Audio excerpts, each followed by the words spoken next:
मईशत की बुनियादी वजूहात, उसकी तबाही, उसका यहाँ तक इस हाथ तक तनज़्ज़ुली, इसकी बुनियादी चीजें क्या है, पहले ये तय कर लें। आम आदमी को बताएं, उसको क्या पता हो जीडीपी क्या होता है, उसको क्या पता हो इंटरेस्ट रेट क्या होता है, उसको उसकी जुबान में मिलाए यहाँ लिटरेसी रेट क्या है कौम के अंदर। हमने उन खास इस्तिलाहात के अंदर पूरी कौम को जकड़ के रखा हुआ है, भाई इनको क्या पता हो।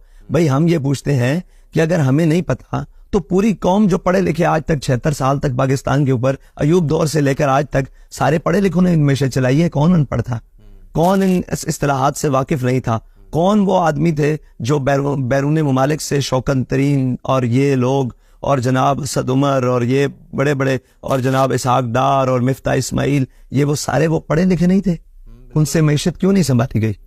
मसला ये है कि हमारी मैशत का मसला वो चीजें नहीं है जो कौम के सामने हम घुमा घुमा कर बताते हैं। हमारी मैशत का मसला ये है कि हमने जिन बुनियादों के ऊपर अपनी मैशत चलाई हुई है वो बुनियादों के ऊपर रियासत, कौम और वतन नहीं चलते। वो बुनियाद है सूद की। सूद किसी और के लिए मुनाफा बख्श हो सकता है कि वो कलमा ना पढ़ता हो। हमने टेक्निकल वजूहात पर इस्लाम कबूल नहीं किया, ये बात तय है। हमने किसी इस्तिलाहात को देखकर इस्लाम कबूल नहीं किया। यानी साइंस ये कहती है इस्लाम के बारे में तो हम इस्लाम की ये बात मानते हैं, नहीं, हमने अल्लाह और उसके रसूल के अहकामात को माना है।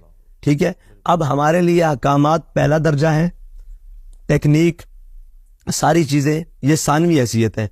तकनीक और साइंस और कोई भी चीज वो मैशत हो, उसके उसूल हो, वो अगर अहकामात से टकराते हैं तो हम अहकामात को मानेंगे, इसको नहीं मानेंगे। ठीक है जी, हम अहकामात की तरफ जाते हैं कि अल्लाह रसूल ने हुक्म दिया है कि अगर तुम सूद लोगे तो हमारे साथ जंग करोगे। ये सीधी सीधी बातें हैं। ये कौम को आप जैसे मर्जी घुमा 76 सालों से किया ये है। सवाल ये है कि अगर हमें मैशत का नहीं पता, जिनको आप कहते हैं पता है, जिनको बैरून ममालिक से पढ़ाया है, जिनको लेकर आए हैं, उन्होंने क्या किया है, क्या मैशत में बेहतर है? नहीं, आगे भी चलते हैं कि हम करेंगे क्या। देखिए, पहली बात यह है कि हम खसारे की तरफ आते हैं बजट का। पाकिस्तान के बजट में खसारा कितना है? 4,500 अरब रुपया।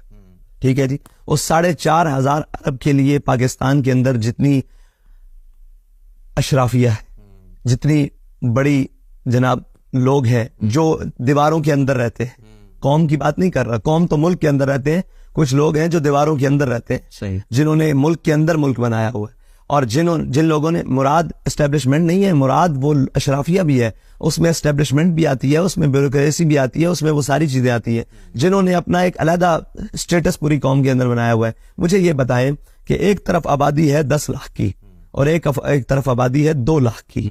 10 लाख की आबादी को बिजली मुयस्सर नहीं है, 2 लाख की आबादी की लोड शेडिंग ही नहीं होती, ये क्या तरीकाकार दुरुस्त है कौम के साथ? 10 लाख का रेवेन्यू इकट्ठा करके 2 लाख की आबादी के लिए पुल, सड़कें तामीर, बिजली, गैस, नाला, सीवरेज, सारा कुछ तामीर होता है और 10 लाख को पूछा भी नहीं जाता। ये बुनियादी उसूल है भाई, ये कोई साइंस नहीं है। ये हमने आज तक पूरे पाकिस्तान की सियासत को ये कहा है कि ये बड़ा टेक्निकल, कोई टेक्निकल प्रॉब्लम नहीं है पाकिस्तानी सियासत के लिए। कौन, देखें, मुझे ये बताएं कि अगर एक गरीब आदमी टैक्स चोरी करता है तो उसका टैक्स 10 रुपए, 100 रुपए, 1000 रुपए बनता है, और पाकिस्तान के कितने अमीर आदमी हैं जो टैक्स चोरी करते हैं, उनका वो तमाम गरीबों से ज्यादा टैक्स चोरी होता है। ठीक है, तो ये मुझे बताएं, ये सारी चीजें हैं। कौम तब तामीर होगी कि जब दयानत और सच्चाई की बुनियाद पर सियासत होगी। झूठ और बददयांती की बुनियाद पर चलने वाली सियासत का वही हाल होगा जो 76 साल में हुआ है हमारे पाकिस्तान के साथ। आप इन सबसे ये छीन लेंगे? नहीं, छीनने के लिए तो नहीं आए। देखिए, अक्सरियत राय का एहतराम, ठीक है, जमहूरियत है, बड़ी खूबसूरत बात की आपने कि अक्सरियत राय का एहतराम।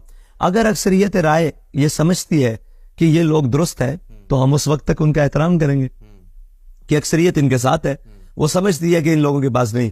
अगर अक्सरियत हमारे साथ हो गई तो फिर हम छीनेंगे नहीं, फिर हम वो उसूल वज़ा करके बताएंगे कि आपने यहाँ गलत किया। मुझे ये बताएं कि आप ये समझते हैं कि पाकिस्तान के अंदर तनख्वाहों के हिसाब से लिया जाए, मराद का एक हिसाब से लिया जाए, एक गरीब का बच्चा है जो सालाना 700 रुपये रोजाना की बुनियाद को ऑप्शनल वहाँ पे जिसको करना है वहाँ पे वाले में दीन भी बने। अब एक आखिरी सवाल है, ये अवाम का सवाल है, क्योंकि यूनिवर्सिटी स्टूडेंट से जब हम बात करते हैं तो हम देखते हैं कि उनका जो एक माइंडसेट है, जो उनका एक परसेप्शन बनाया गया है, वो ये है कि अगर कभी किसी दिन इस मुल्क की हुकूमत मौलवियों के हाथ आ गई तो भाई तुम्हारा एटम बम जो है वो बन जाएगा एक अजाब, क्योंकि ये तो बात बात पे धमकी देंगे, हम इस पे एटम बम मार देंगे, हम इसराइल पे एटम बम मार देंगे, हम अमेरिका पे मार देंगे। और ऐसा नारा दायर है कि डिप्लोमेटिक वर्ल्ड में तो यूं करके अगर नाक खुजा दें आप तो एक इशारा होता है, सही है। तो ऐसा बयान अगर चला जाएगा तो वो तो फिर काम हो जाएगा कि दूसरों को आप दावत दे रहे हैं कि आओ यार हमारा बेड़ा गर्क कर दो। मैं एक इससे हटकर एक बात करता हूँ, फिर इस सवाल पर आप जाता हूँ। इसराइल के वजीर ने धमकी दी कि हम गजा पर एटम बम मार देंगे, किसी ने क्या उनका बिगाड़ा है? 57 इस्लामी, जैसे मैं खामोश हो गया, 57 इस्लामी ममालिक, किसी एक ने भी बयान दिया है? उन्होंने तकरीबन यहाँ हजारों बच्चे, खवातीन, मर्दों की तो तादाद ही अलग है, ठीक है, उन्होंने शहीद कर दिए। क्या कोई दुनिया में बोला है? नहीं भाई, ये याद रख, ताकतवर हमेशा ताकतवर होता है, अपनी ताकत को पहचाने। अगर ये आपके लिए आजाब है ना, तो आप एक दफा ऐसा भी करके देख लें, खाकम बदाहन मैं मुंह में कहता हूँ कि आप कहते हैं एटम बम, ये याद रखिएगा, ये एटम बम आपको आज तक संभाले हुए है, कल ये ना हो कि आपसे ये भी ना संभले। अपनी ताकत को पहचाने और अपनी ताकत को, कहते हैं ना कि जैसे हाथी को अपनी ताकत का अंदाजा नहीं होता, पाकिस्तानी कौम को भी अपनी ताकत का अंदाजा नहीं है, अपनी कौम का अंदाजा नहीं है। मुझे ये बताएं कि जो ताने दे रहे थे कल तक हमसाए ममालिक में कि हम पत्थर के दौर में आपको पहुंचा देंगे, आज आप उनकी मिसालें देते हैं जिनका डॉलर नीचे, उनके पास खरीदने के पास है, उनके पास उनका मुल्क ठीक चल रहा है, वहाँ जनाब नाम क्या, चोरी डकैती और इसका जो है वो शराब बिल्कुल कम ना होने के बराबर आती है, ना होने के बराबर आ रही है, उनकी मैशत बेहतर चल रही है। तो वो किस बुनियाद पर चल रही है? लेट जाने की बुनियाद पर, लोगों के आगे सिलेंडर करने की बुनियाद पर, या अपने मौके पर डट कर खड़े रहने की बुनियाद पर? ठीक है, अच्छा, अगर आप ये कहते हैं कि डिप्लोमेटिक दुनिया में ये होता है, तो ये याद रखें कि डिप्लोमेटिक दुनिया में ताकत की बात मानी जाती है। दुनिया में आप जितने मर्जी मामला चला ले, वीटो वाले वीटो है, 5 वीटो है, वो वीटो है। आप जब तक अपनी ताकत नहीं लाएंगे, लोगों को ये नहीं बताएंगे कि हम ताकतवर हैं और हम अपना हक छीन कर भी लेंगे, उस वक्त तक आपकी बात कोई सुनने के लिए तैयार नहीं। अब तो पता नहीं ये है या नहीं, अब तो ईरान आपकी बात नहीं सुनता।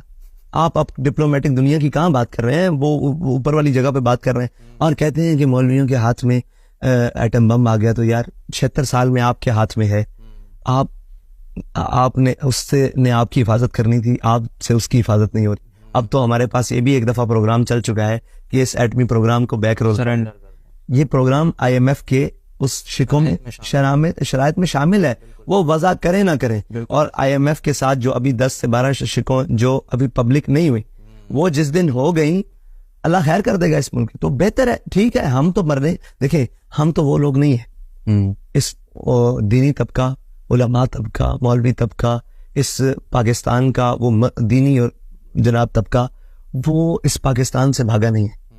हम पहले भी नहीं भागे, अंग्रेज आया था, ये सब भाग गए थे, बाखुदा भाग गए थे। इन्होंने या तो उससे साजबाज कर ली या भाग गए थे, ठीक है। हम उस वक्त भी अंग्रेज के सामने खड़े रहे, 1857 की जेलें काटी, काला पानी की जेलें काटी, सर चौकों में लटकवाए, हम आज भी खड़े रहेंगे।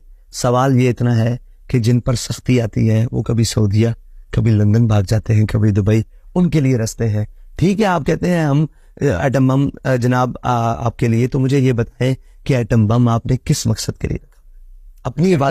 अपनी हिफाजत, दुनिया डरे हमसे। हाँ, तो जब हम ये बात करते हैं तो आप कहते हैं मौलवी मार देंगे। यानी जो काम हम करें वो ठीक है, जो आप हम मौलवी नहीं, ये कहने का मतलब। आप दुनिया को कहते हैं कि हम एटमी पावर हैं, अगर मौलवी कहे कि हम न्यूक्लियर पावर हैं, तो दहशतगर्द करार पाएंगे ना, उन्हें तो मॉडरेट मुस्लिम्स पसंद है। असल में मसला ये नहीं, असल में मसला ये है, उनको कोई भी मुसलमान पसंद नहीं है। उन्होंने तबका करके एक स्टेप बाय स्टेप हर एक को खत्म करना है, ठीक है जी। आज वो लोग जो उनकी बोली बोल रहे हैं, कल वो लोग हमें जो गलत कह रहे हैं। ये याद रखें कि जब स्पेन में आए ना सारे, तो स्पेन के अंदर वो सारे दीनी तबके भाग गए थे और स्पेन में इस्लाम और उसका वजूद बाकी नहीं रहा। आज जब बड़े सगीर में मुश्किल वक्त आया था तो यहाँ से भागा कोई नहीं। आज भी जो कुछ बका है ना, जो कुछ बात है, कहते हैं कि हमने अमेरिका को एब्सोल्युटली नोट कहना है, तो तब हमारी बात बनी है। ये अब कौन का जरिया है ना, तो वो सबसे बेहतर कौन कह सकता है? अमेरिका किस से डरता है यहाँ से? एटम बम से नहीं डरता नहीं नहीं, वो यहाँ डरता है मौलवी से। है, सीधी सी एक बात है कि उसका डर है दीनी तबका। नहीं तब हमारे पास रैंड कॉर्पोरेशन की रिपोर्ट्स मौजूद हैं, जिसको हम पढ़ते हैं, देखते हैं कि उन्होंने कब किस जमाने में प्लान शुरू किए थे कि भाई आपको लोगों के दीन को इनफरादी हद तक रख देना है कि आप नमाज रोजा करो, आप हमारे लिए अच्छे हो।